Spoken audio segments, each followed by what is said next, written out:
Subhanallah, walhamdulillah. Assalamu alaikum. So inshallah, welcome to the Barcode Dawah Foundation panel discussion on Islamic knowledge in the modern world. Yeah. And tonight's discussion will be based on 3 points. One is the development of the Islamic sciences. 2, Islamic knowledge in today's modern society. And 3, Islamic knowledge in the new world. Inshallah, to proceed, I will ask each scholar, inshallah, to give 3 to 5 minutes discourse or preamble or narrative on the topic, inshallah, and then after that point, we will start to engage in discussion, inshallah. So, Mufti Shaheed, Mufti Shaheed will go first, inshallah. Assalamu alaikum wa rahmatullahi wa barakatuh. So a good place to start is in the beginning. So inshallah I'll be looking at the history of knowledge. And as I said, a good place to start is in the beginning. When Allah subhanahu wa ta'ala created Adam alayhi salatu wasalam, the first official thing that was done after the blowing of the life and the room and so on is وَعَلَّمَ آدَمَ الْأَسْمَاءَ كُلَّهَا. Allah subhanahu wa ta'ala taught Adam the names of everything. What was taking place here was teaching, where Allah subhanahu wa ta'ala was the first teacher.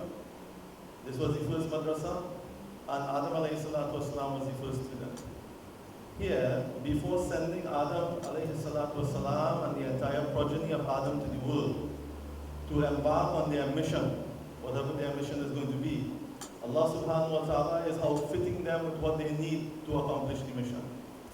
And by this gesture and by this teaching and learning, Allah subhanahu wa ta'ala is instructing us that the thing that you will need predominantly, the most important thing is that of ilm and knowledge.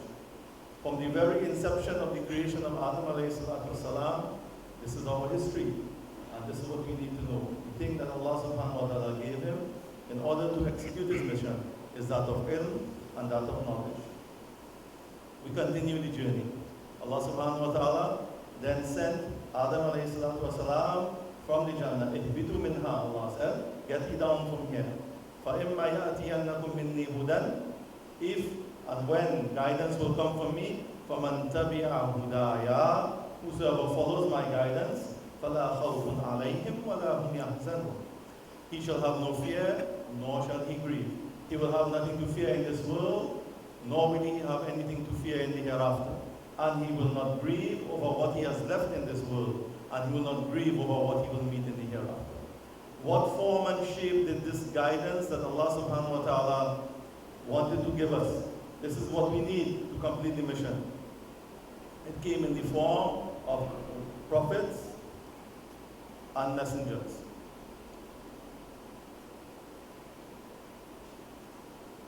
So Allah subhanahu wa ta'ala sent guidance, and the form that it took was that of men.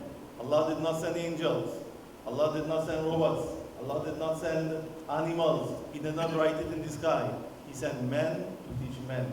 So the teaching continued, and we are fast pacing a little bit and coming straight up to the time of Rasulullah sallallahu alaihi wasallam. This teaching and learning continued in the form of prophets until the time of the Messenger of Allah sallallahu alaihi wasallam, and this was where it was completed. The lessons were completed. Everything that has to be learned, needed to be learned, was there. Kitab and Sunnah. After that now, when the last Rasul sallallahu alaihi wasallam came, the knowledge that is essential to complete the mission, all that we need to know is encapsulated, it is in the Kitab and in the Sunnah. After that now, the effort that the knowledge took, ilm took, was that of preservation. Abu Bakr radiallahu ta'ala preserved. Quran was known by everyone, but he preserved it in its written form. And then other scholars came and they compiled, and they organized, and they systemized, and they made subjects. And in each era, whatever faced the Muslim community that came and posed a danger to the ilm, the scholars responded accordingly, and they just preserved and they compiled, and it goes on till our time. And this is where the systems of madrasas were put into place. The first madrasa being that of Ashab al-Sufa in the Prophet ﷺ's mosque. At the back of the masjid, there was a raised platform where people would have devoted their entire lives. So the first madrasa of this ummah started there, and that system continued till our time. And you will see that the people who are the champions and at the forefront of the preservation and of the teaching of the knowledge, they are the ulama and they are the products of the madrasa. In the masjid, you will have ilm being given out to the people, the community, in the form of maktabs and so on. So, as far as the knowledge is concerned, it has to be preserved because the last messenger has come, the knowledge has to be preserved. What is left to be done now is the delivery of it, the method of delivery, in the changing situations and circumstances, in the change of people, in the change of time, in the change of environment, in the change of instruments and means and so on. The method of delivery have changed. Just like the method of cooking has changed over the time and throughout history, we would have known that cooking used to take place in the fireside with firewood, and then we went to the stove, and then we went to the microwave, and like this. But the process and the objective remains the same. Similarly, knowledge, it is essential. This is what we need. Why do we need knowledge? To know. To know what? To know Allah. To have the ma'rifat of Allah. Why do we want to know Allah? Because knowledge is like a tree. The objective is not the tree. The objective is the fruits. The tree of knowledge produces the fruits of amals and deeds. And again, it is not the amals that is the desired thing. When you do the amals that are inspired by the knowledge, then you will get the pleasure of Allah. And this is the true maqsad and the true aim and objective, that we want to please Allah. For our academic education, the maqsad and the goal is to get a job, to get better position, like this. However, the maqsad and the aim and objective of ilm is to please Allah. Jazakallah, please, Shaheed, and next. If you can.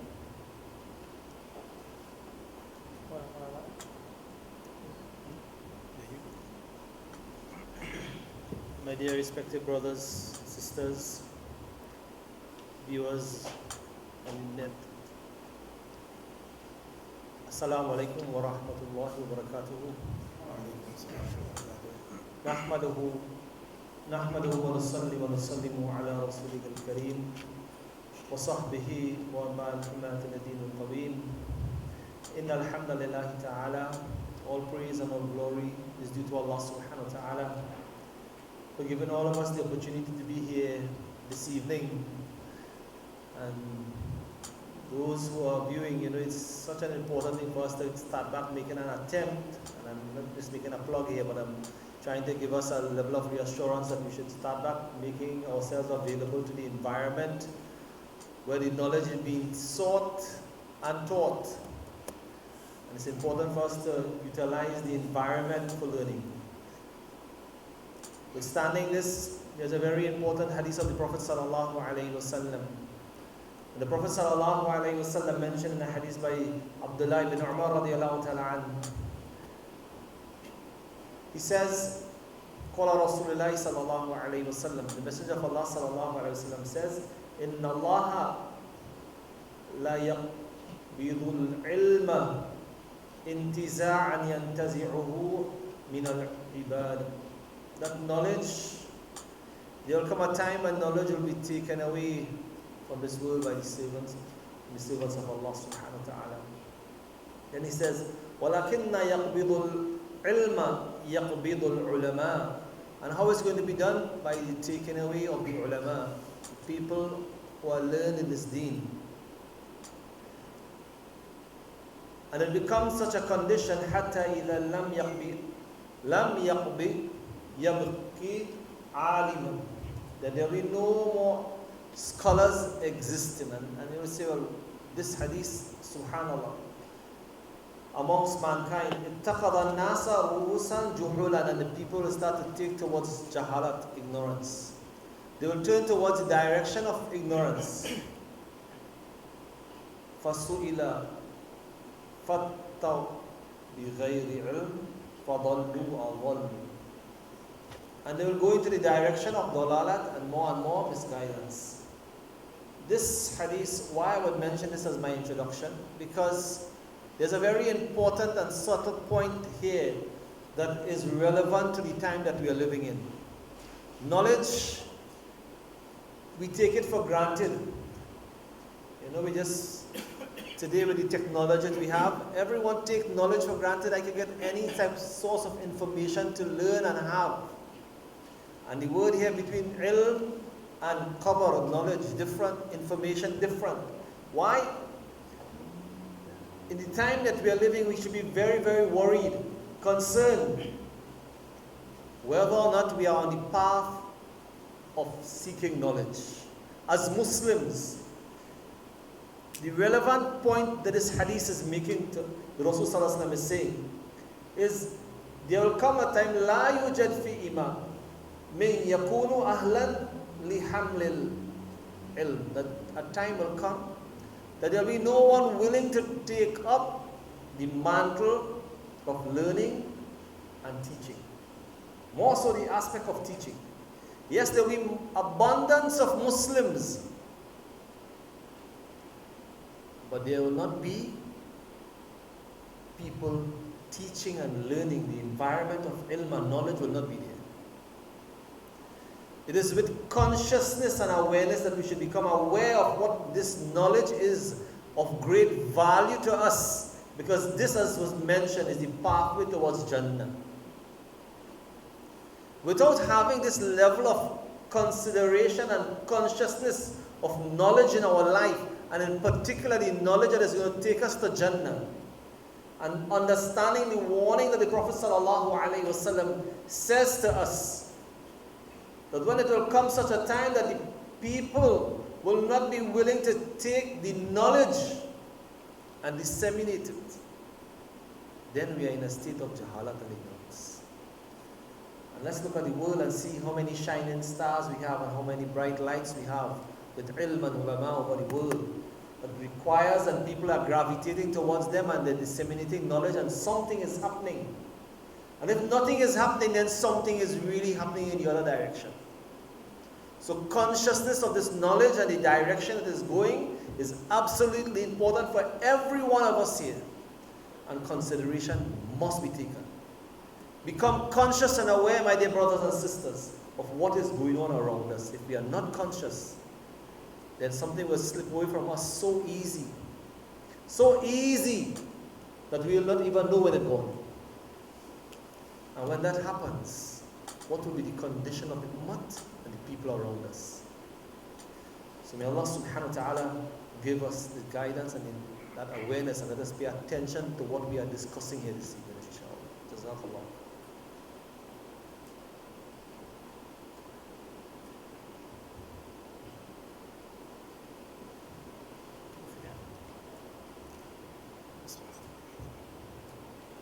الحمد لله رب العالمين والصلاة والسلام على سيد المرسلين وعلى آله وأصحابه ومن تبعهم بإحسان إلى يوم الدين. أما بعد. My dear respected elders and brothers, my dear respected viewers, Assalamu alaikum wa rahmatullahi wa barakatuh. MashaAllah, Mufti Shaheed, he started a roadmap of ilm. And this roadmap, it began at the time of Hazrat Adam alayhi salatu salam, in which Allah subhanahu wa ta'ala, he sent Adam alayhi salatu salam with hidayah and guidance from him. And this then continued throughout all of the prophets, and the roadmap continued with our Rasul sallallahu alayhi wasallam, to the Sahaba, the Tabi'een, the Tabi'een, the ulama over the years. And it continued, the sanad, the chain, it continued over the period, and it has reached us. Alhamdulillah. Allah subhanahu wa ta'ala, He has promised to preserve this deen. He has promised to preserve the Quran. Inna nahnu nazalna dhikra wa inna lahu lahafizun. Certainly, we have revealed this dhikr, this Quran, and we are the protectors for it. The source of our ilm, the source of our knowledge is from Allah, from the Quran, that was explained through the Rasul sallallahu alaihi wasallam to us, that was transmitted, and it has reached us, alhamdulillah. This ilm and this knowledge, my dear respected brothers and sisters and viewers, you must understand that one of the main maqsad and objective of it is that ilm, it is a nur, it is a light. This has been mentioned by many of our ulama and scholars in the past. It is mentioned of Hazrat Malik ibn Anas, he says, إِنَّمَا الْعِلْمُ نُورٌ يَضَعُ اللَّهُ فِي الْقُلُوبِ. That ilm, it is a light that Allah places in the heart. Likewise, it is mentioned of different scholars as well, that, for instance, Ibn Rajab, a great scholar, he mentioned that knowledge, it is a light. And he goes on to mention that when a servant understands the truth, it distinguishes it from falsehood. And I just want to draw that example of a light. We live in different times, and light is that thing that expels darkness. And throughout the ages, there have been different periods of jahalat and darkness. And it is through the light of ilm and nur, this nur that Allah subhanahu wa ta'ala has sent, it is that which removed the darkness in the past.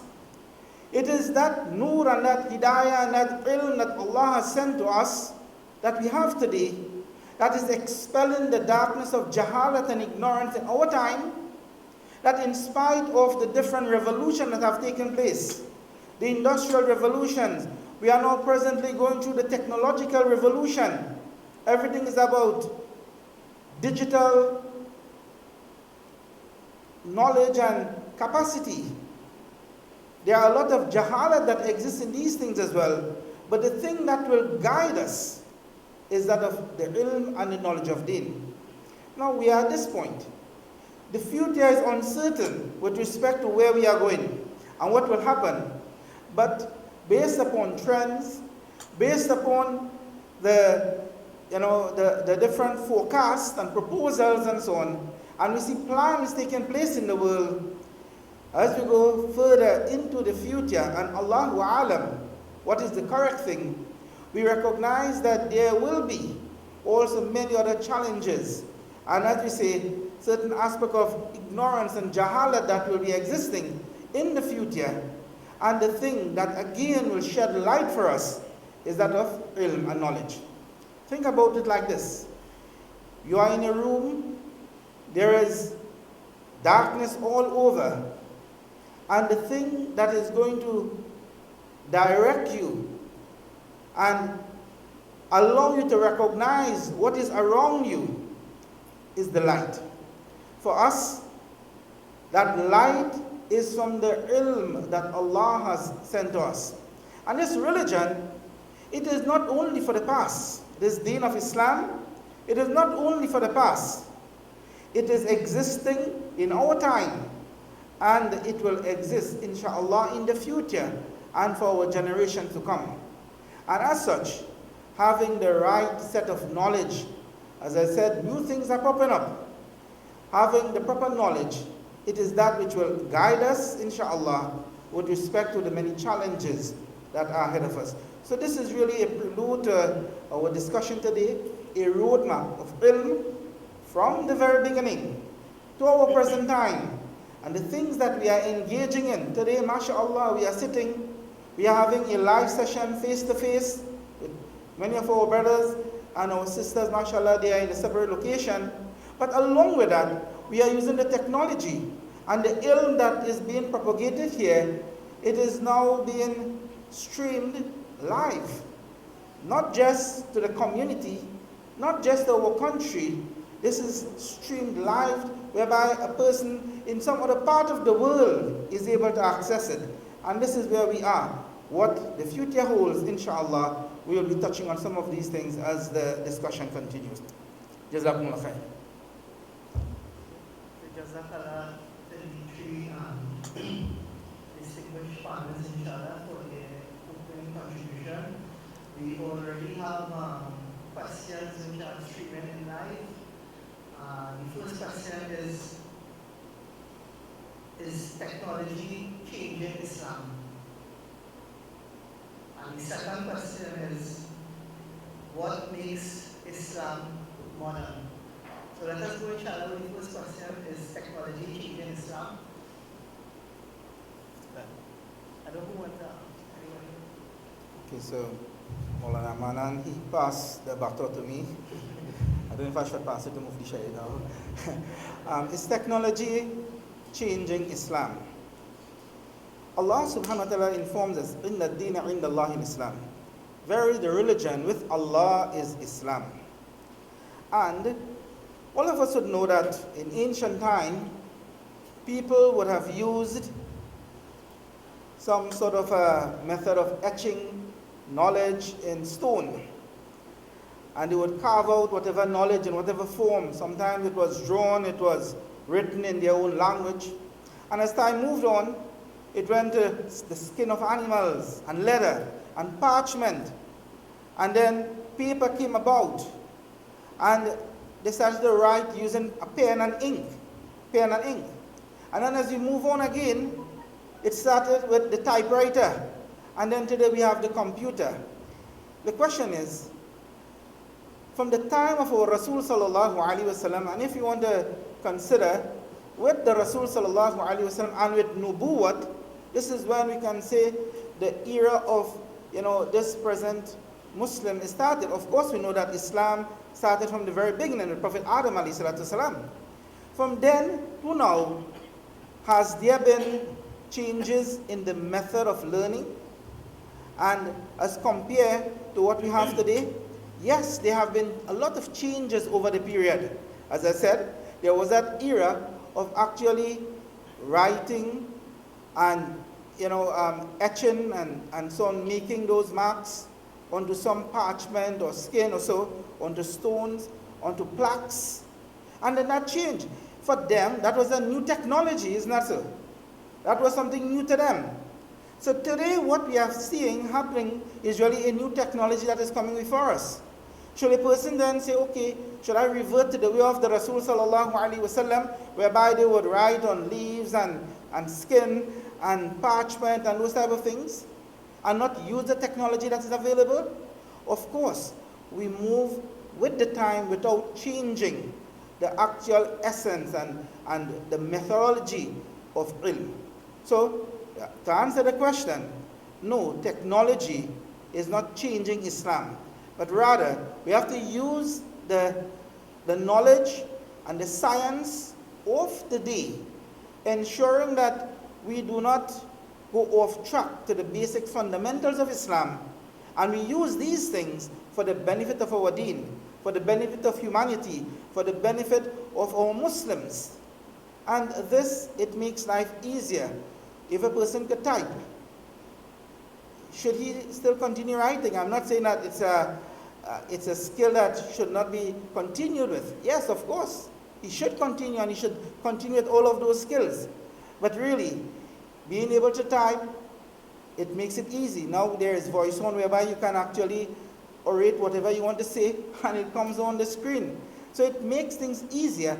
And the thing about it is that we should not just use these things to create time for ourselves to do frivolous things, but rather our objective should be that how the technology could make our life easier and give us more time for the ibadat of Allah. Unfortunately, we use technology and we sometimes go away from the essence of the objective of life and ilm.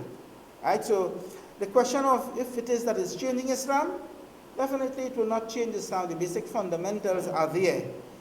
And this is where, mashallah, we hold firm to these fundamentals of deen.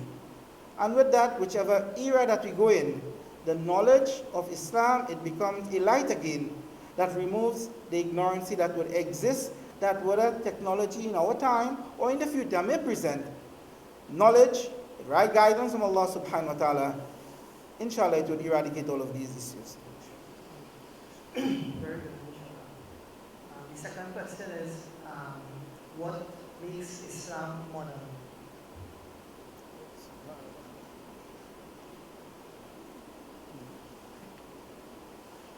Do we have an idea of what the person means by modern?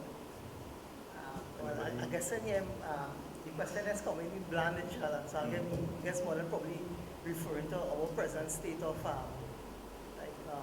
where the world is at today in terms of technology and artificial intelligence and all these things. So Islam, alhamdulillah, Allah has completed the deen.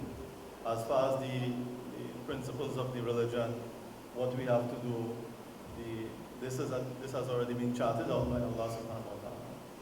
What we have to know, our do's and our don'ts, this has been captured in Quran and in the Sunnah of Rasul sallallahu alaihi wasallam. You can modernize modern things. You cannot complete something that has been completed already. So alhamdulillah, deen is complete. However, the question of being modern and so on, this is in relation to the instruments of delivery. In the time of Rasulullah sallallahu alaihi wasallam, the Prophet sallallahu alaihi wasallam would have used those instruments of delivery that were available at his time. For example, the Mount Safa. It was the custom in that time, when you have some important thing, something to announce, you will go on Mount Safa, you will call the people. They know when you go there, it's an announcement, something important, so they would have used that.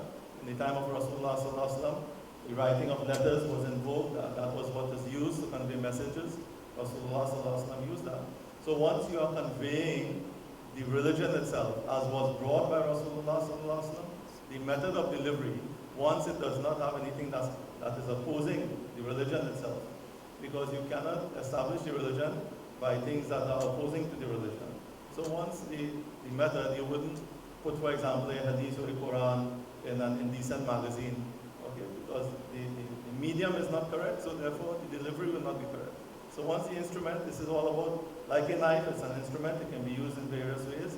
Therefore, whatever new ways of delivery is found, and whatever new ways of delivery is available that does not contravene the basic principles and fundamentals of the religion, it is to our disposal, it can be used.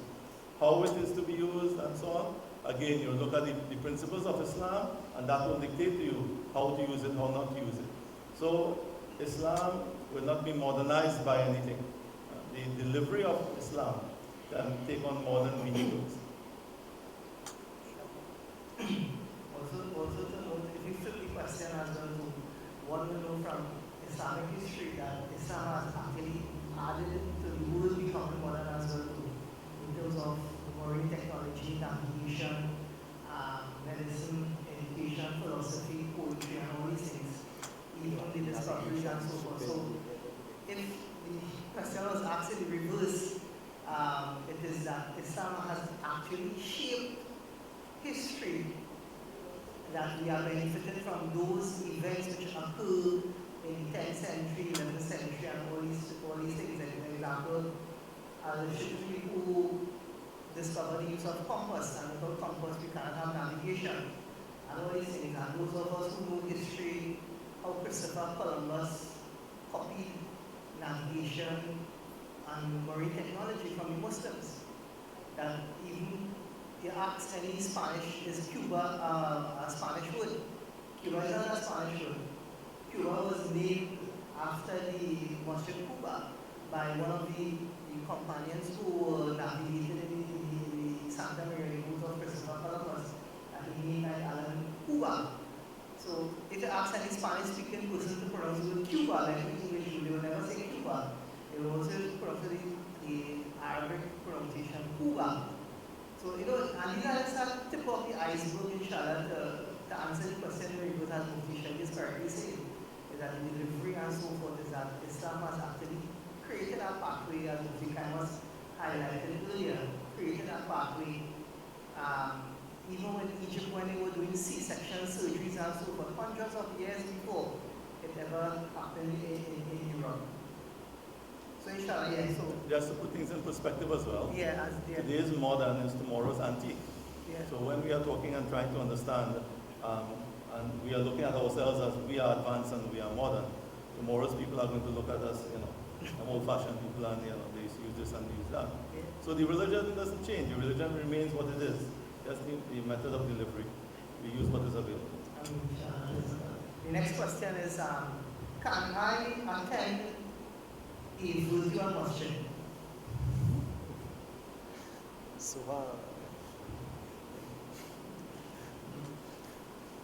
Alhamdulillah, that's a very, very interesting question.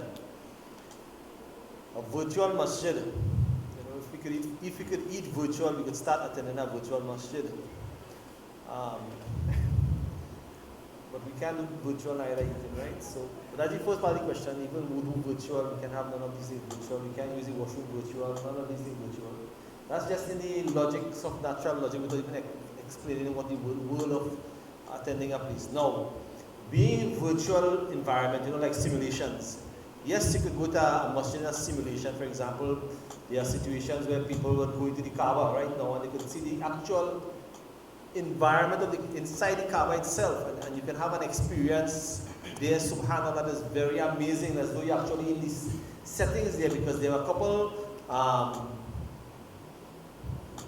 our movements on the outside were in different towns and cities all over the world, and they were sharing these view cams on them, where you could have actually put on the set and you would have been in a virtual world for Islam, where you could have actually seen different sites and places that are very valuable to the Muslims and great essence to the Muslims, but they had gotten an experience of Islam, these non-Muslims and Muslims as well, that they have never known Islam to be like this, and it could be used as a very good dawah, an invitation towards people to understand the essence of Islam. And therefore, it is an important aspect for us, but to say to worship in a virtual masjid, you can't get direction and Qibla and stuff. The objective of the virtual aspect of masjid, or the aspect of saying we have an environment where you can get a library in that Metaverse environment is set up today, the new world, the new aspect of where we trade and do business and all these different things. Even today when we are seeing what is happening with the war between Russia and Ukraine, the first thing that they want to cap or cut in their sanctions would have been what? Taking out the electronic business of transferring of funds and monies. They take out the SWIFT, they swipe it out, and that's the end of a major part of economic business today in the world. Today that's the technology. We have to understand there's two things we're talking about. Our deen, our Islam, it grows, but there's a fundamental principle with Islam that will never change. And that is, we are still human beings. And the deal with being human beings is that we are living, and there's one part of our life that we could say maybe it looks virtual because we cannot see it, and that is the barzakh, right? And it is the end point of our life, and there's a reality to that only we've seen there and that. And when you talk about Jannah, you talk about barzakh, you talk about these things, it's like a virtual world. We only read about it, right? Likewise, yes, we see a virtual masjid or a library existing, or a few things existing in Islam on a virtual platform. That is there as a support, but never as a what? Environment that we can actually worship or make hajj or anything as such. Next, a lot of questions coming, inshallah. The next question is, in an increasing secular world, can Islam unite a modern society? If I may, I just want to add something to the previous question as well. So the question was, can I attend a virtual masjid? Can a person attend a virtual masjid? Now, we are living in a time when, as I said, we are undergoing technological revolution, in which the internet and digital transformation is playing a very big part, And we probably would have been experiencing some aspect of it when COVID-19 stepped in. Many of us who did not have a clue how to get on to a virtual media to attend classes, we learned it. Isn't that so? And you were sitting in one part of the country and another person in another part, and you are teaching and you are in a virtual classroom. Okay?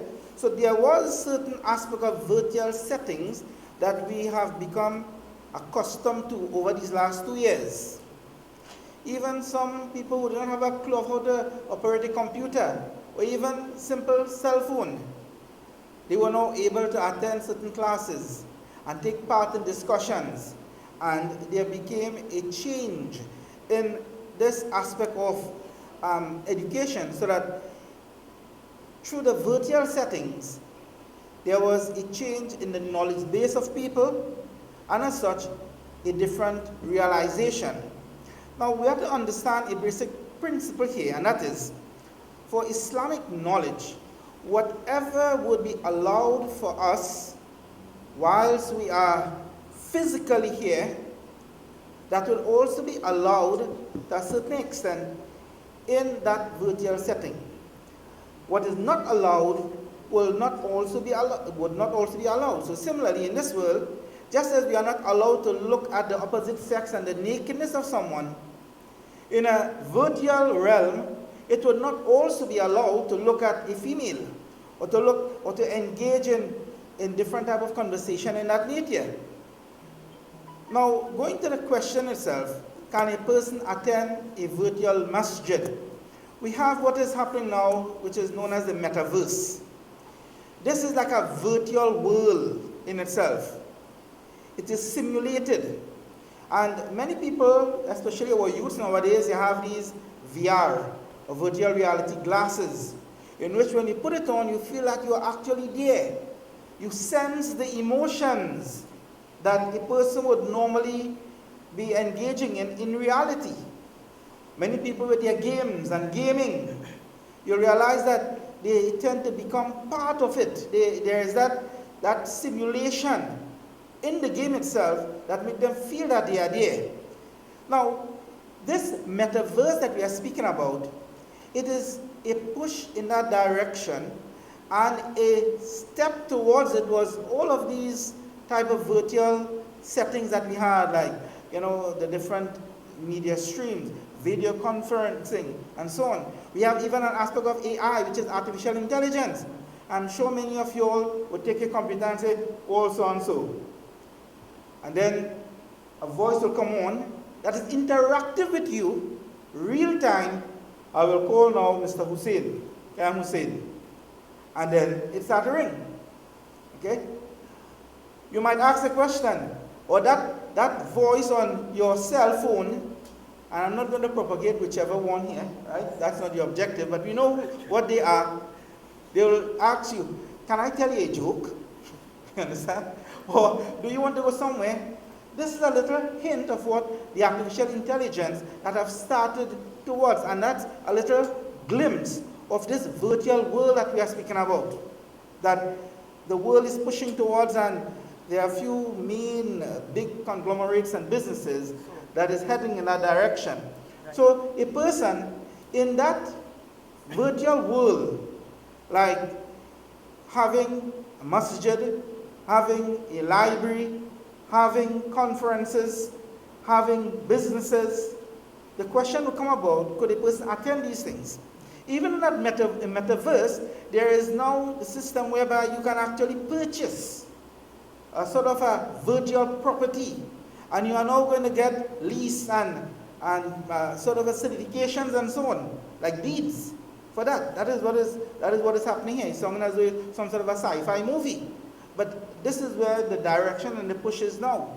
And this is something that, as I said, the roadmap is taking us, and we are going into the future. These are some of the things that are projected in the future, and therefore we need to consider as well, how do we deal with it? So can a person attend a virtual masjid? If the masjid is there that has, and we want to call it a virtual masjid or a setting, whereby you could go there and there's some Islamic da'wah or program or something that is allowed, like you are here, right, sitting and you are listening. It can be in a masjid environment, the same thing can be taking place.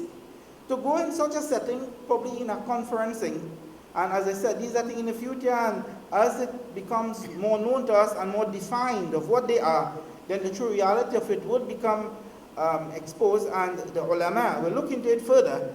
But the general understanding is that just as you can attend some sort of a meeting, virtual meeting, it would be allowed in that setting. But if you say going to the masjid to pray, or to attend Jum'ah, then that is not allowed. You cannot do that. Just as it will not be allowed, according to the scholars, you cannot be in one country and have some virtual media where janazah is taken one place and you are attending janazah in your place. So in that like manner, a person will not be able to attend Jummah in that type of environment. Yes, there might be virtual libraries. Could you go and access information? Just as you would go to a library of this world and access information, or you go to certain sites and access information. Again, the general understanding would be access that information that you are sure about, that there is authenticity, that there is reliability of the scholars within that realm. And as I said, these are some of the principles. And as you move into the future, you'll find more of these things coming about. So just hope I didn't go too long. So I guess you answered the follow-up question was, can someone follow Imam or pray Salat in a virtual masjid? So I guess it's no. Yeah, just want to clarify. Would that law ever change? So one of our brothers here is asking whether the law, what law are you speaking specifically about? Virtual masjid, with regard to masjid. The masjid to go and perform salah there, would it ever change? As I said, the general principle is that the person has to be present. Just as you might have Jummah or you might have a khutbah being live stream from your local masjid to your TV. MashaAllah, there are many Islamic channels and so on. Could you stay home and perform Jummah? Well, this is not virtual reality, this is reality. And it cannot be done. So therefore, we are talking about something in the future. Again, the principle is not that it would be allowed, because you need to be physically present in a gathering for that. Second, the next question is, in an increasing secular world, can Islam unite the modern society? In an increasing secular world, can Islam unite the modern society?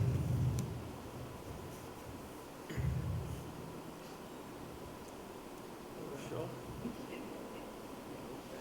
So firstly, we have to understand what is a secular society. A secular society is a godless society. A society that does not accept the legislation of the Creator. That the Creator has no jurisdiction over what we do and what we don't do. We decide that. He can tell us, how to do devotional practices and rituals and so on. But that is for home, that is for the church, and then the state is separate. This is a secular society. So, just like it is not, you will not find that a Muslim will marry a non-Muslim, because it's a clash of cultures, a clash of civilization.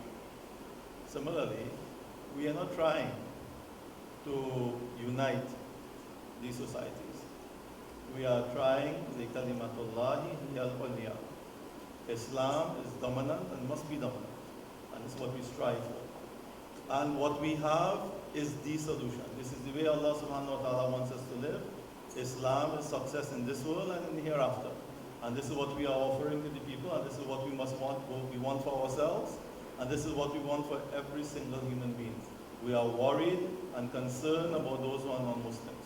We don't, just as it is not permissible, for example, if you have a chicken home and the chicken died, right? So something happened, the chicken died. Can you eat it? Is it permissible? No, it's carrion. It's dead meat. So why don't you just give it to your neighbor? Can you do that? What is not good for you is not good for others. If it is haram, it is not even permissible to sell haram. Because according to fiqh, haram does not have any value. And trade is the exchange of wealth for wealth. And that which does not have value is not wealth. So you cannot buy, nor can you sell that which is not permissible and that which is haram. Therefore, we are not trying to have a marriage of convenience. True peace we want to establish. And true peace is through the establishment and the prevalence of Islam and Deen. However, a person still have their choice, and if they choose not Islam, other than Islam, we have arrangements for that. And Islam and the Islamic system has a system whereby we can live and coexist peacefully. However, our aim and our objective is لِكَلِمَةُ هِيَ الْعُلْيَا, that the word of Allah must predominate. I just want to add one point to it. Mr. Shaheed mentioned that whether the world can be united with Islam, right? It's more than over. Secular. In an increasing secular world, can Islam unite a modern society? I think there's a bigger drive amongst the secular world and also regulating the systems of education even in the Muslim world. And if you look at our education system today in the world, many of the madaris and the schools of Islamic knowledge today, they have been put to a special test of bringing themselves to a particular standard that fits a requirement of education and standardized in the world today. Now, the integration and the uniting of the world, is we have to also take into consideration that there is a challenge amongst the Muslim world today, and especially institutions, that whatever is being disseminated as knowledge from an Islamic perspective must also carry some level of standard or word to weight which is regulated in a particular way. Doesn't mean you cannot teach or carry out the knowledge of Deen to the people, the Muslims in particular, who we look at as a target, but it's also there regulated by the various agencies in various educational institutions that the government may have as a means of making sure that such knowledge is of essence and benefit, but there's also a way also that is given a level of stress of integration of academic and secular knowledge within the systems of Islamic knowledge. And this is very important to recognize as well, because there's a challenge for us as Muslims. And what we are facing in the past, our past question was actually related to it as well, is that in our Western society, many Muslims strive with our children on secular studies from a very early age. And we may just offer a simple amount of Islamic knowledge to them in their basic kindergarten to finishing maktab, and after they finish maktab, we cut off education. Is that sufficient knowledge for our children? Because then after we put them into an environment where they actually have to learn and go in depth into the various subjects and into degrees and all these different things, right? It's important to know that even the madaris today are faced with such challenges that we have to actually put our young boys and girls to face both types of challenges in education. And therefore, while we talk about integration and Islam can actually do this task, I believe yes we can. But we have to know how to regulate within ourselves how to carry about this integration with Islam that is facing currently, especially the Muslim institutions throughout the world, to make sure that the knowledge is being disseminated in such a way and the dawah, the information is being put to the public so that it can really be of benefit to everyone. Yes, very important question here in terms of Mufti Shaheed was explaining the definition of a secular society. But one of the biggest misnomers which a lot of historians and academics are discovering now, we always hear this term Islam and the West, Islam and the West. But there are numerous information and evidence that shows that even Islam was there before the West was established. So there's a lot of history, a lot of historical evidence that is showing now and even years before that even before the West was established, Islam was already there. There were civilizations that would practice Islam to a certain extent and so forth, but that's another topic for discussion, inshallah. I'm sure Maulana and the panel will take up that probably sometime later on this year. So that is we constantly hear the term Islam and the West, Islam and the West. But that is already deciphered that Islam was there even before the West was established and the West became civilized. We have a lot of questions inshallah, so we will proceed. The other question is, what are some key points? What are some key points that we can use to guide our children for the future? What are some key points that we can use to guide our children for the future? Just to further what you were saying and then to go to this point. What we need to understand is we need to come out of a hole that we are in, kind of inferiority complex that we have. What the West has done is colonized knowledge. When you colonize something, you jump into it, take it over, and that is yours. The Muslims were the champions. They are the ones who established ilm and education and sciences and so on. The West came out of the darkness and they jump into it and they say, beating their chest and saying, this is ours, this is ours. And we grow up seeing them in the corridors of knowledge. And we are thinking it's their thing. It's not their thing. They went into it, they take over everything. Rasulullah said, knowledge is the lost camel of the believer. Wherever you see it, you find it. We have the rights of knowledge. Knowledge, all knowledge that is beneficial, we have first rights to it. Therefore, we are not trying to say that no, we don't seek all types of knowledge. Yes, we do. But what we have to do is what we do with the chicken. The chicken, we slaughter it and whatever, and we take out the bile, and then we eat it. We don't cook the chicken with the bile. You know the bile, right? The green. Huh? That's it called the bile? Yeah. Huh? Right. So you take out the bile, and now it becomes palatable. Now it becomes something you can eat. The knowledges that are here, the science and the this and the that and all of that, all we have to take out from it is the godlessness. Because that is what they are trying to establish, that there is no God. So they will teach you this and they will teach you that, and they're trying to direct your mind that this is the God, that science is the God that will solve your problems and so on. They're saying no, these are the systems, these are the ways and things that Allah has put, and this is how He has organized it.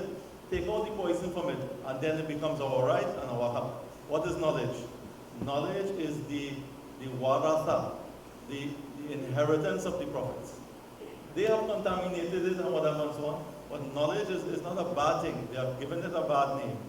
But we have to understand, all we need to do is in our minds, have that aspiration. Make our children have high aspirations to know, but the objective of knowing is to get close to Allah.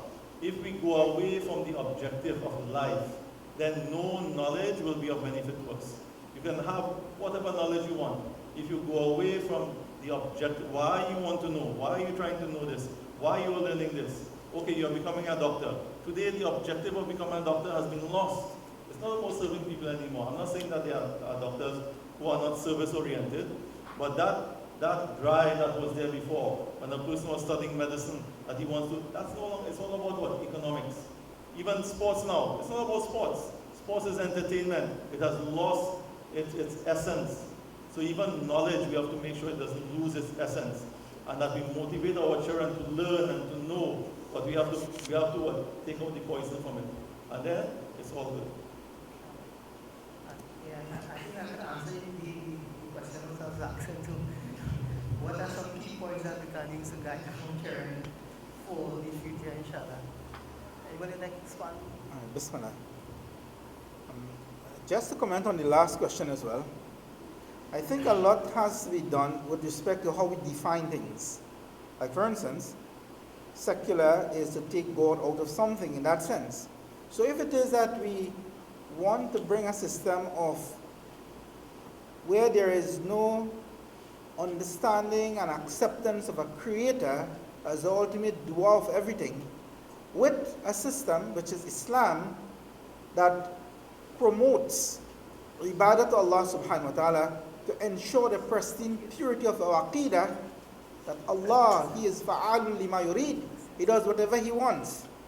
That He, Allah subhanahu wa ta'ala, He is the one who is in charge. And all of His beautiful sifat, how could we mesh night and day together and come together as one thing? Okay, that is the definition of, if you look at the word secular. However, Islam has taught us many different things. And Allah subhanahu wa ta'ala has sent the Quran as Hudal Linnas. That is the primary objective of Quran, Hudal Linnas. But the Quran also have elements of biology. It have elements of different aspects of sciences, the different sciences. It have different knowledge that the Western world, if you want to look at it, or certain academic line of studies, would conform to. Okay, I'm not saying that the Quran is conforming to that, but these things conform to these studies and sciences of Islam. And yes, if it is that they, and when I say they, I mean that academic framework is now willing to come towards what the Quran promotes and the science that is there, and we know very well there are many scientists and scholars in the academic world. They look in the Quran to see what is there as something to ignite a research. Because, alhamdulillah, because of the authenticity of the Quran, when Allah speaks about certain things of the universe, it is only now they are discovering that, this is real. You understand? But Islam has already preached about these things and taught these things for many generations. So yes, a compromise can be made to what Islam has taught. At the same time, as Muslims, we must understand, and just to endorse what the Shaheed have mentioned, we need to look at what is existing and see, okay, can we take benefit from that? Can we use some of those principles to better our own systems? And as we want to connect to what we are speaking about today, Islam in the modern world, could these things now be adopted, not compromising the fundamentals of Sharia and the principles of Deen, for the betterment of our process and procedures and the way we do things? Yes, it can. Not that we are going away from Sharia, as I said, that is primary, but the method can be considered. So that is one thing. Now, taking that and putting it into the question that came about, what are some of the tips? And I'm sure everybody could give some contribution towards that. But one of the things that we have to understand is, just as we would have seen in the histories, in the books that have been written, whereby you would have the scholars emphasizing the learning of the different languages and sciences of the past, that makes life more in line with what Islam propagates. We can adopt some of these things as well. So the fundamental thing would be to teach our deen, to ensure that there is tarbiyah. And I'm going to mention this.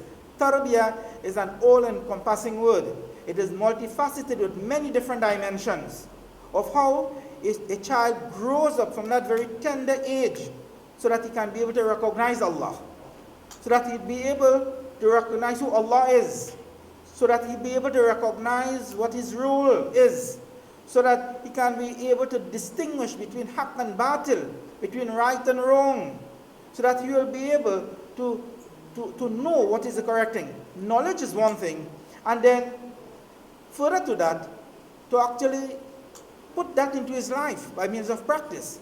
So we asked about the tips. One thing is to engage our children in learning of the fundamentals of Islam. The second thing, we need to become the practical guides for our children in the future. Don't say, okay, you go maktab, you learn Quran, you learn Deen, and then we are doing something else. Our children tend to look at us. This is part of tarbiyah. Understand? وَأْمُرْ أَهْلَكَ بِالصَّلَاةِ وَاسْتَبِرْ عَلَيْهَا. Command your family with salah, but what the Quran says, but you yourself become steadfast. Do it yourself. Let them be part of it. That's the second element of tarbiyah. Also, Muslims have to be strategists. We have to think ahead. What is the next thing? What is the next challenge? What is the next thing coming up? And we need to prepare. It is as though we are building a fort around ourselves. And this, therefore, means whatever is the required knowledge for that time and era, we need to know.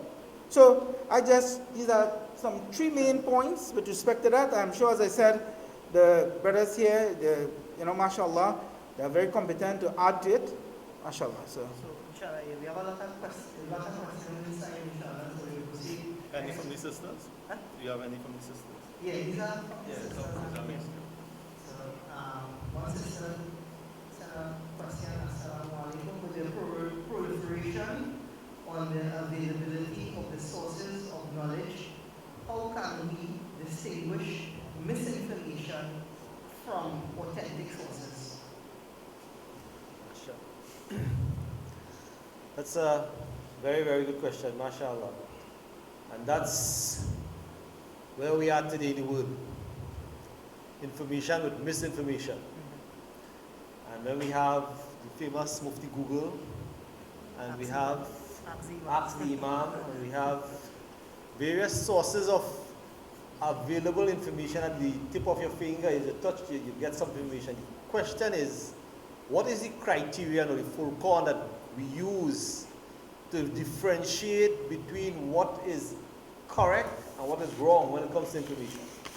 And that's why the ulama and the role of the alims and the institutions of knowledge and the environment where knowledge must be sourced. Yes, we have technology. It's easy just to call an individual who is an alim or a scholar or someone, an alima, a sister who's a knowledgeable sister, who may have reference to knowledge of kitabs that will have proper information to verify. So the way of filtering that information that you have, if you are not sure of what you are taking, don't take information without verifying that information. It's very, very, very important for us, because everyone now today use these as a confrontation to one another. So you say something and the next person go up and you find something else. And the next person finds something else. And before you know it, everybody in confusion over something which they have jahalat and ignorance over. So they're ignorant about it, but they're arguing their point without a base of knowledge, without a source for that knowledge being valid enough or evidence to prove your point. And therefore, whilst we have to do this distinction, there is the fundamental role that the ulama play in our institutions and our books, our kitabs, our books, our basic fundamental books of a hadith, Quran, the fiqh, the information, the books that are there. Never lose track of these things as the founding principle and guides that we are given as our means to utilize. There are, however, many information brought about on technology. All these books are also on the internet. But there are also people who are involved who are giving their own personal opinions without proper guidelines or hawalas, we say sources of where they get their reference for the information. So many information is established without referencing. And we have to, in particular, we take information, make sure there is referencing.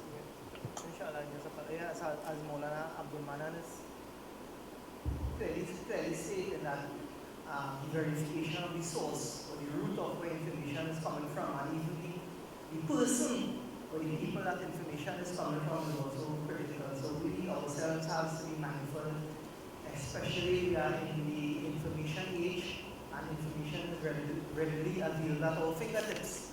So we must understand that information must have certain criteria or standards where it is verifiable, and we use criteria inshallah for it to be acceptable.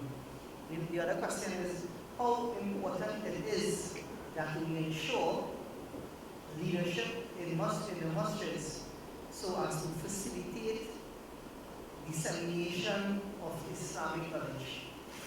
The question is kind of vague. I'll let the previous speakers situate again.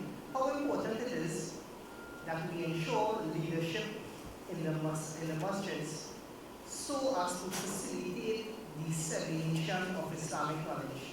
So a lot of the persons asking about questioning the role of leadership in the masjid where it can facilitate the dissemination of Islamic knowledge, or the competence of leadership that is required to disseminate Islamic knowledge in the masjid.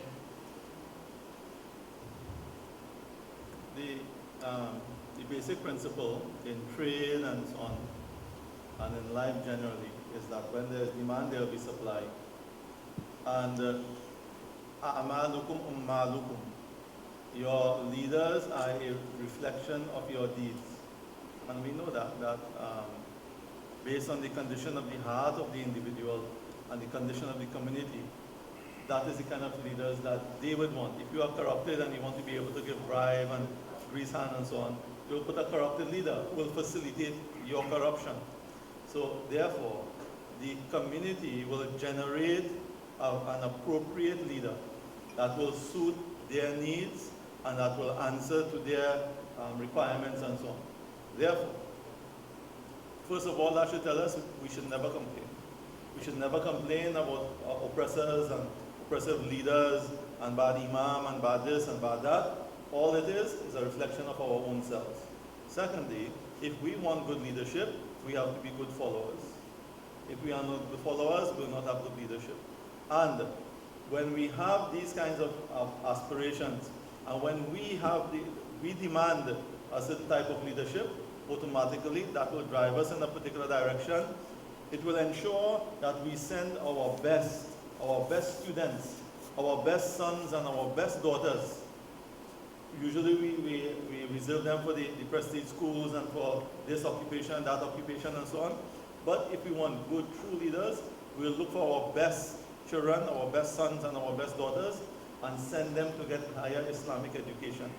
Unlike this, whatever is our aspiration, that will mirror itself and materialize itself in what we are facing and what is in front of us.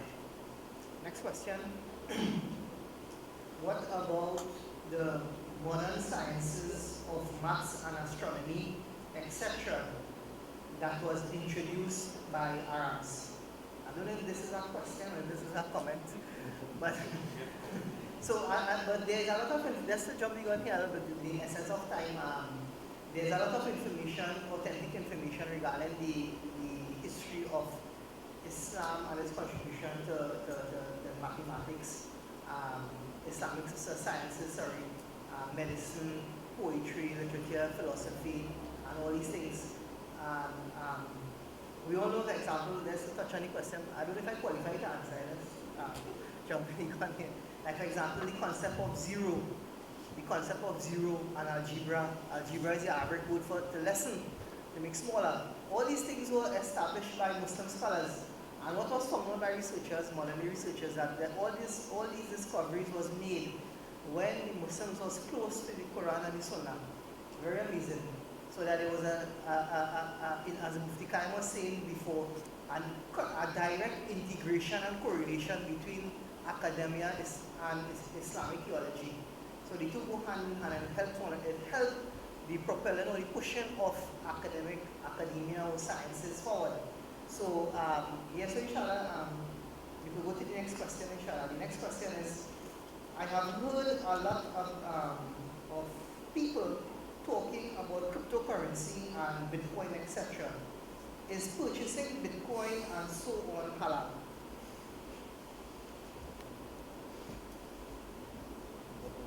I have not researched the matter, so I can't answer. The fatwa that we read from our akabir, and mashallah, we are students as well, we learn. Sometimes we need to do our own research. We are reading that it is not allowed because it is in a virtual space. It's not, again, something that is backed by actual valuable resources. Like we have the dollar, which is backed by gold reserves and so on. So the general fatwa that is written is that it is not allowed. One thing, other questions are different sects in Islam part of the problem when knowledge is twisted? Are different sects in Islam part of the problem where knowledge is twisted? I didn't get the last word. The last Twisted. twisted. Knowledge is twisted. Division.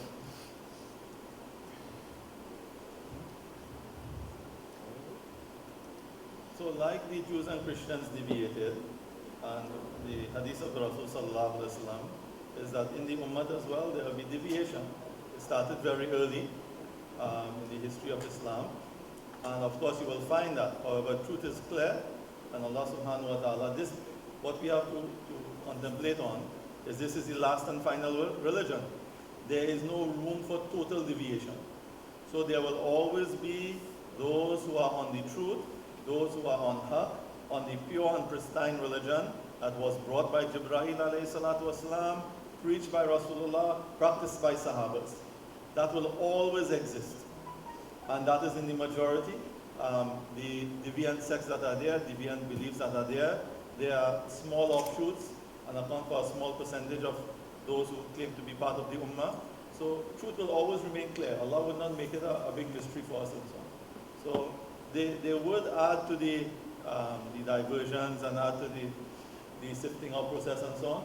But Allah subhanahu wa ta'ala will always make truth and the correct way very clear and not make it ambiguous. Move on to the other question. So there's a comment and a question. The comment is, knowledge is the inheritance of the prophets and our Sahaba. Our Prophet sallallahu alaihi wasallam mentioned it is nur, light. So the question now is, so does modern method of teaching, example like virtual, affect the nur, that nur light, which is passing down generation after generation, and it's adab or balance? I'll give another shot at it first. I'm going to jump in after, inshallah. It's a very interesting question, because I'll say whether virtual learning or being in a physical environment, which would you prefer first, and then to answer the question. Because I always prefer to go for the physical environment where there's a closer, this is what the sunnah is then, it's closer to the practice of the Prophet ﷺ. Even in Masjid Nabawi, the halaqah and the rooms were set up where the daras have been learned, even as mentioned by Mufti Shaheed. So that is the closest you can get to it.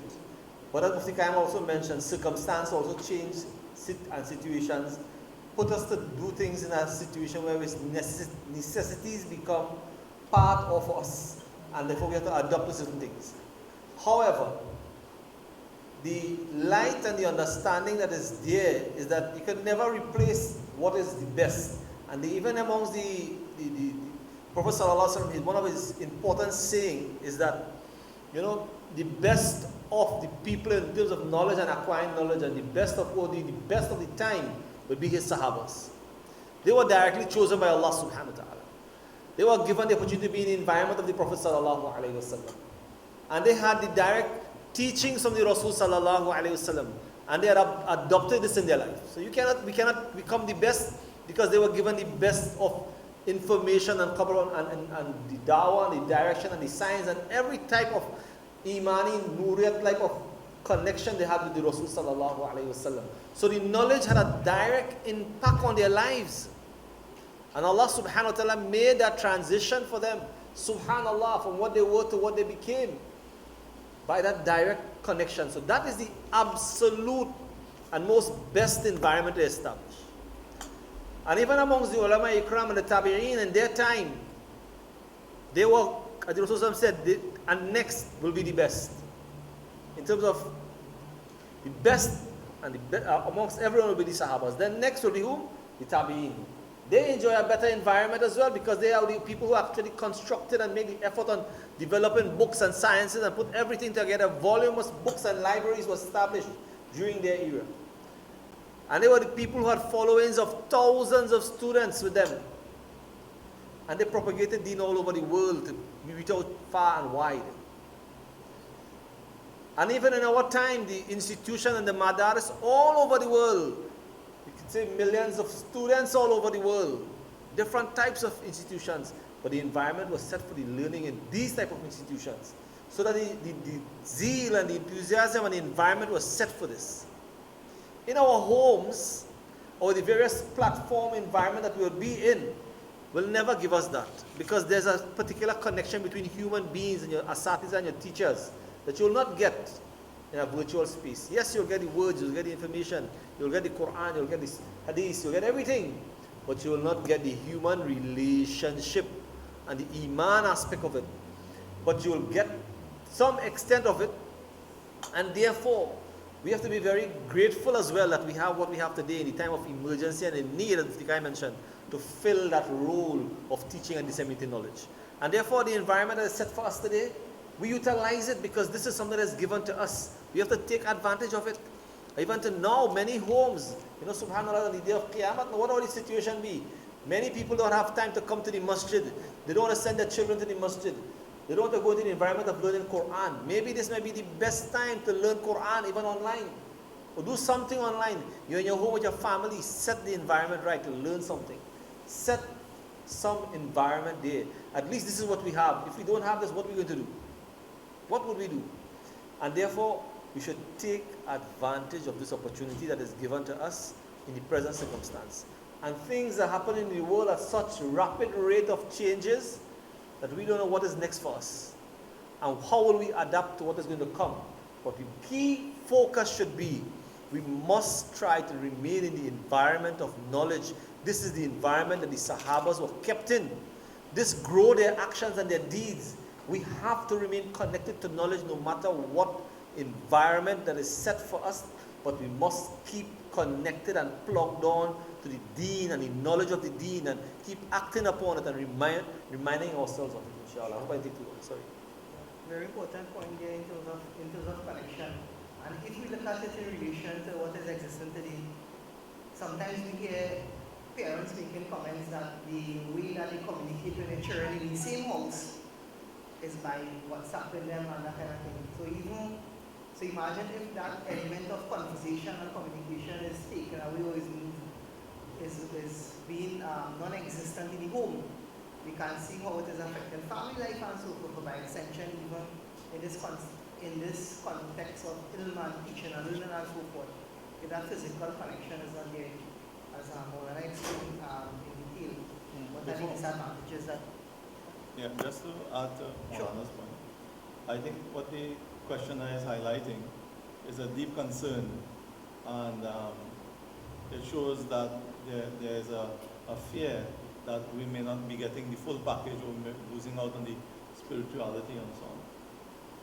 It reminds me of the poem of Imam Shafi rahmatullah alayhi, when he asked his teacher Waqi about, and he complained about the weakness of his memory.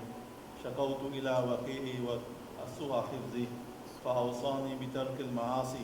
And then he said, al-ilmu nurum min ilahi. Knowledge is light from my Allah.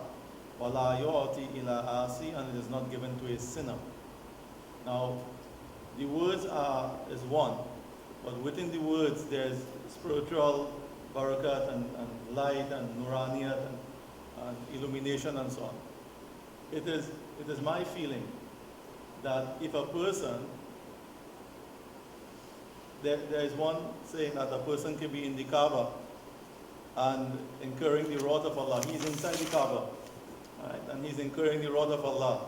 And another person is in Turkestan and Allah's attention is on him. So we are facing what we are facing. And we have resorted and classes are being conducted and knowledge and ilm and so on is being disseminated virtually and so on. It is my contention that if we do it with respect, you make wuzu, you sit down with respect, you put on some itar, you take out all distractions, and with focus and attention, and a zeal and a talab in the heart, oh Allah, I want to know you, and this is the medium that I have to learn your kalam and to learn the words of Rasulullah sallallahu alaihi wasallam. I don't think Allah will deprive us. So inshallah, if for example, live and face-to-face is available, that is the best. That is the first preference. If it is not available, or if you can avail, you want to avail yourself of something that is not available to you, and you are in a virtual setting, but do it with respect. Do it with attention and devotion, and fulfill all the requirements that one would have normally fulfilled, and try to go a little beyond as well, and a little above to cater for the non-presence and non-face-to-face. And I think inshallah Allah will not deprive us of the nuraniyat and the spirituality of knowledge. Yes, so inshallah we'll just have 2 more questions. The time is running out on us. Last question inshallah is, as technology continues to evolve, of course the negativity of technology will also expand. At that point, from an Islamic perspective, should we avoid technology in a whole? Should we make an attempt to change it? Or should we just use it cautiously?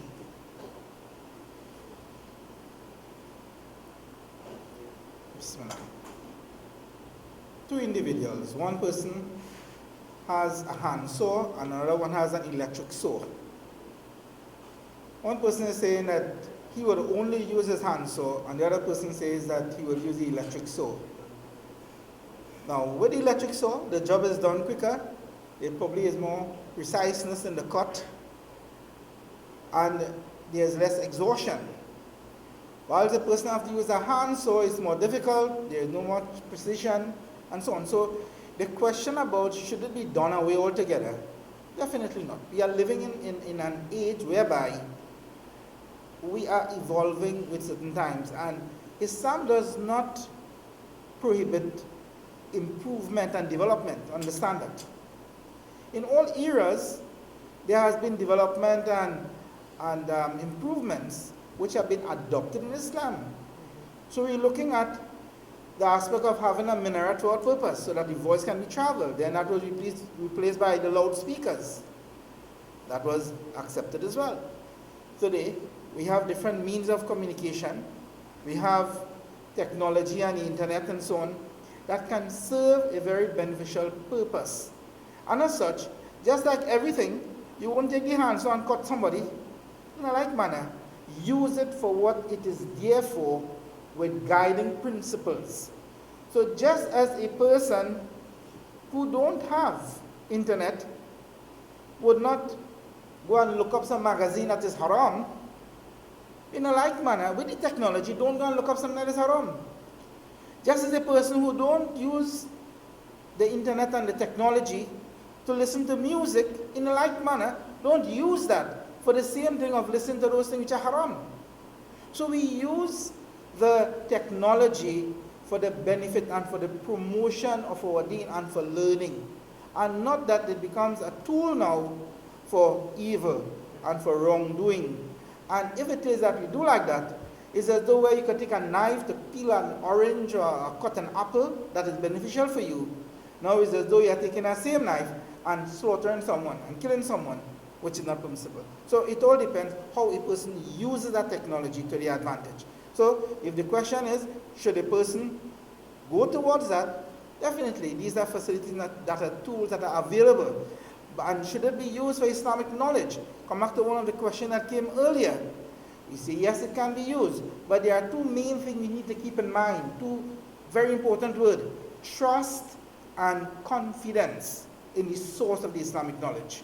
Okay? Once we have trust and confidence that it is from reliable scholars who would have had their sanad from the Rasul sallallahu alaihi wasallam and maintain that chain of ilm and knowledge. There's a hadith in Tabrani that has been mentioned, إِنَّمَا الْعِلْمُ بِالتَّعَلُّمِ, that knowledge is through the process of teaching. So you teach someone directly, that person becomes your student, he teaches another, and this was the process that have transpired all over from the time of the Rasul sallallahu alaihi wasallam even until our time. So yes, it becomes a means of our learning and securing of knowledge. And we should not look at technology as something that is taboo, that we cannot get into it. But be careful of its usage. Yes, there are many challenges, there are dark areas that we don't want to get into. However, once we use it properly, alhamdulillah, it becomes a benefit for us.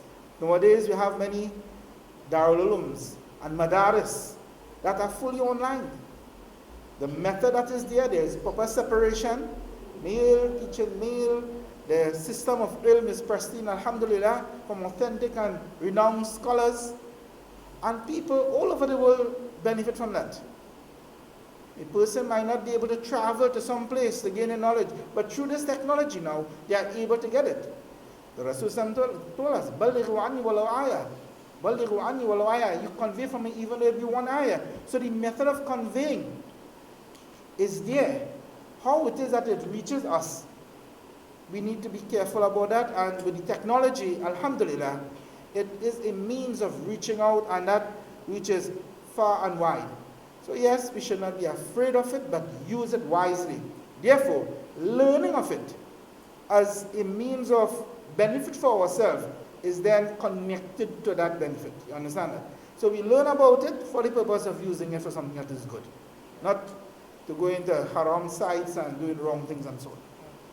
Last question, inshallah. The question is, initially Islam was at the center and the driver of scientific discovery. Now we are seeing the relegation of scientific discoveries to the Western world. What factors have accounted for this? Is it the division of the Islamic world?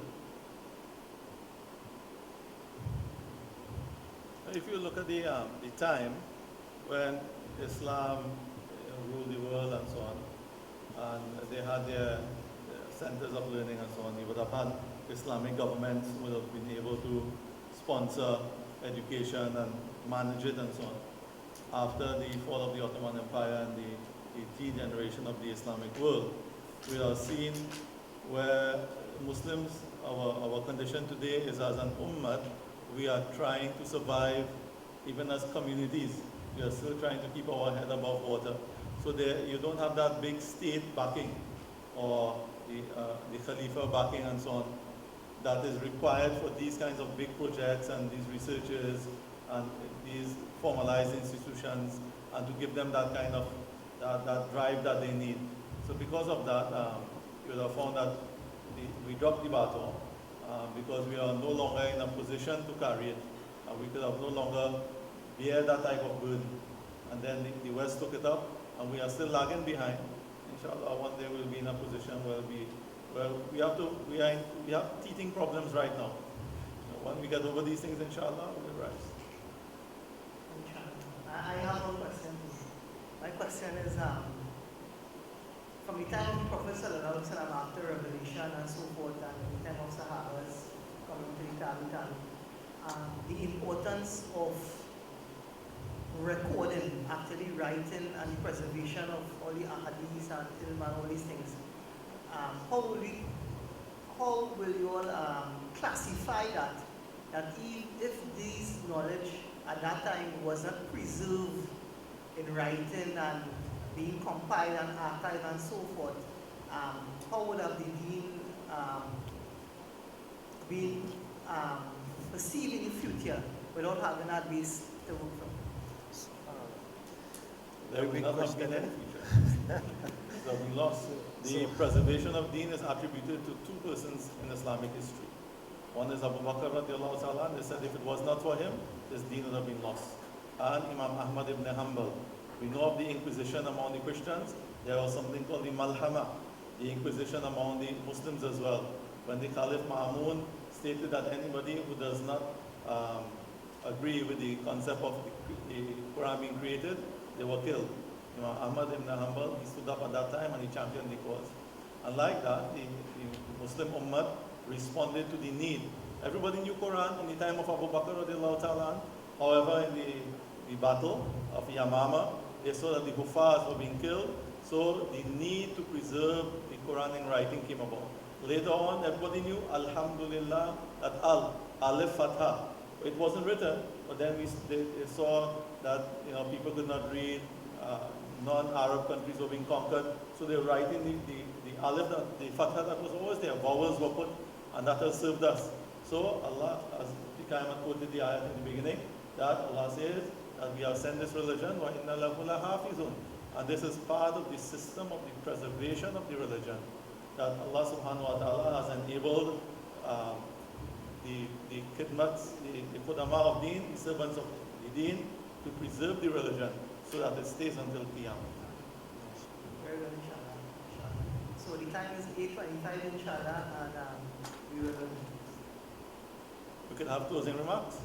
so we'll ask each panelist, inshallah, to give 1 3-minute closing remarks, inshallah. Well, so inshallah, whilst thinking about preparation for this topic and so on, there was one ayat that came to my mind, and I considered it an amana to share it with you all as well. Part of the ayat has already been mentioned by Mufti Kahiam. Inna deena inna Allah Islam. This is the beginning of the ayat. It is the 19th ayat in Surah Ali Imran. Ali Imran being the 3rd surah of Quran. 19th ayat. And Mufti Kahiam already quoted the beginning. Inna deena inna Allah Islam. Get that clear. The religion with Allah is Islam. nothing else. Allah will not accept anything else. It is Islam. But the ayat continues. وَمَا اخْتَلَفَ أُوتُوا الْكِتَابَ إِلَّا مِنْ بَعْدِ مَا جَاءَهُمُ الْعِلْمُ بَغْيًا بَيْنَهُمْ. And those who were given the book, referring to the Jews and the Christians, did not differ. They didn't start quarreling and arguing among themselves. إِلَّا مِنْ بَعْدِ مَا جَاءَهُمُ الْعِلْمُ. Even after knowledge had come to them. So they started differing among themselves and quarreling and arguing. The Jews and Christians had their fight after knowledge had come to them. Why? بَغْيًا بَيْنَهُمْ. Because of enmity and jealousy among themselves. When reflecting on this ayat, what came to my mind, even though we are discussing ilm and knowledge, I want us to understand that ilm is not the only thing. That ilm came to them. Ilm came to the Jews and the Christians, but that did not stop them from differing, fighting, and going astray, and becoming maghdubi alayhim, earning the anger of Allah. And so, what caused it then? Allah answers it. He says, Baghiyan bainahum, because of jealousy among themselves, because of diseases of the heart. So together with our ilm, if you have knowledge and you don't have goodness in you, you're just an educated thief. Like a lot of people in a certain occupation today. So they are educated thieves. So education alone is not enough. Tazkiyah, purity of the heart, if you have one of the first persons to be cast into the Jahannam on the day of Qiyamah is the alim. He has knowledge, alim, but he did not have ikhlas and sincerity. So together with our knowledge, whatever knowledge, big knowledge, small knowledge, whatever it is, we must have purity of heart. And that process is called tazkiyah. We must have sincerity, we must have love, we must get rid of the bad qualities of hatred and animosity and jealousy and so on. And like we learn in Jamaat today, that ilm is the path and dhikr is the light. Ilm tells us where to go. It maps out for us where we have to pass. But we need a light to travel on that road. And that is the dhikr and the purity of the heart.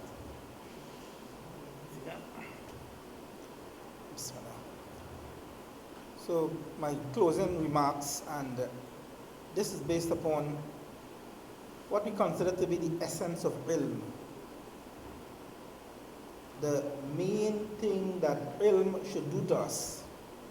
In a statement from Hazrat Ibn Mas'ud, radhiyallahu anhu, he mentions that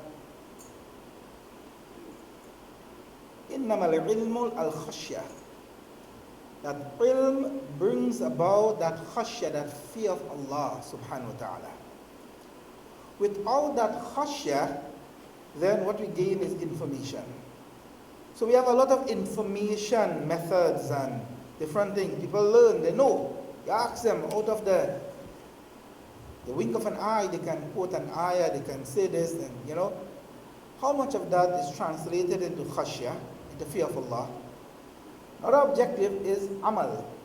When the khashya of Allah is there, then that now is translated into amal, because as believers, as servants of Allah, we fear Allah, we have that love for Allah, we want to know what Allah wants from us. And this is really creating that thirst to know. This is where ilm and knowledge comes about, in quenching that thirst. Oh, how do I have to do this? Knowledge, ilm, tell me how. If I do this, would I be sin? Knowledge and ilm, it is telling me that if I do that, I can be punished. All of this comes under that aspect of taqwa, of khashya of Allah. Another thing that we want to take away from here is that, and I mentioned this point during the discussion, is that of tarbiyah. Now today we translate this tarbiyah in different forums and educational settings to be coaching, mentoring, right? The Quran says, "Kunu ma'a sadiqin," be from amongst the righteous and the pious ones. We often say, something go rub off. Yes, it's something that affect us by our presence with them. The concept of the ruhaniyat and that nuraniyat, that aspect of that nur and that deep effect of the knowledge in connection to Allah subhanahu wa ta'ala is learned when we spend time And that physical presence at times, or in that connection, as we said, in different settings, with the akabir, with our scholars, with our righteous predecessors, those of, mashallah, there are many who are still amongst us. We need to find them, connect to them, and to preserve ourselves and our children, adopt this path as we continue in the roadmap of ilm into the future. We need to develop ourselves with greater defense. We need to build a fort around ourselves. And when we know that the challenges are greater, we make that fort even more, impenetrable, in the sense that the effects and the challenges of shaitan and those who are antagonists to our deen, that they would not be able to penetrate it. So, with these few words, Jazakumullah khair for inviting us here at the BDF, and that, mashallah, we thank Allah for having given us this opportunity as well. Whatever is good is from Allah, whatever mistakes that we may utter is from the own weakness of ourselves and our lack of knowledge. We beg and pray that Allah subhanahu wa ta'ala increase us in ilm, as our Rasul sallallahu alayhi wa sallam taught us, رَبَّنَا زِدْنَا عِلْمًا نَافِعًا. Oh Lord, increase us in good knowledge. So with these words, Jazakumullah khair. Alhamdulillah, this evening was a very interesting and very warming evening for knowledge in terms of the importance and acquisition of knowledge. And one of the points on the end of this, one of the comments that was made and the question was asked concerning what is one of the points that we could actually use to create an interest in our children to learn, to connect to the deen. And I want to end by saying that the environment for deen can only be created and adopted when we have that worry and concern and value for it, and therefore that integration and that relationship that we all have for this deen. Allah subhanahu wa ta'ala has given us a very, very important point, and that point is that Rasulullah mentioned, he says, مَا يُرِدِ اللَّهُ بِخَيْرًا يُفَقِّهُ فِي الدِّينِ. If Allah wants to give you a special favor and He wants to do something good for you, He gives you knowledge of the deen. He gives you knowledge of Islam, how you should live your life as an individual, how the outcome of your life will become the ultimate success. And the path, the Rasulullah mentioned in the next hadith, is that the person who takes the path of seeking knowledge, what is the end result of that? Allah makes the pathway to Jannah easy. He's saying that the pathway for us towards Jannah is in ilm, knowledge. That is the drive. What takes us there? That knowledge that we need to know what will take us to Jannah. Those things that Allah has described in the Quran, we need to follow up on that path. And therefore we as families and as parents, our role and our responsibility is to teach our children that pathway, how to get in that pathway, that roadmap towards Jannah. Emphasize the importance of the paradise and the purpose of our living, and the importance of knowledge that is needed to take that pathway. And with that in mind, we must understand how much sacrifice and what we have to give towards it. All of us have to give something. We have to give our time. We have to give our wealth. We have to give sacrifice for this knowledge to take effect in our communities. Do the khidmat of the deen. Do the service for the deen. This deen of Islam can only thrive and grow when we make the effort for it. We have to make effort. We cannot just sit down for it to happen. We have to be part of those who will contribute to the development and the growth of knowledge in our community. Many communities are failing today because they lack knowledge about deen. Many homes lack the knowledge of deen and they cannot get together anymore in the terms of what is needed. So communities are divided, masjids and all over they are divided because the knowledge of deen and the common goal is not focused upon. And we have to try as much as we can, inshallah, to go on that pathway again. Encourage people to learn, set the environment so that we become people who will become of those who are set examples like that of the Rasul and his companions, Tabi'in. Look at that example, and Allah will make our pathway towards Jannah easy, inshallah. Allah subhanahu wa ta'ala will give us that beneficial knowledge that we'll be comfortable with. And I say, Jazakallah for the opportunity that is given to us here this evening. And this topic is a very, very important topic, as I mentioned. Let's take advantage of this, and maybe we'll probably have our next discussion, a topic close to this or surrounding this, as Yazid mentioned, because we have not really delved into the real essence of what we should be upon and the tools needed to get there in that pathway that we all have to make sacrifice. So may Allah subhanahu wa ta'ala reward every one of you for taking the time to be here and those online with us. May Allah reward you as well in your homes, with your families, inshallah. That you do make the effort, inshallah. All of us make the effort to become better Muslims with the wisdom that Allah has blessed us with the Quran and with the Rasul sallallahu alayhi wa sallam, setting the example for us, and we should adopt it in our lives, inshallah. Jazakallahu khair for this opportunity.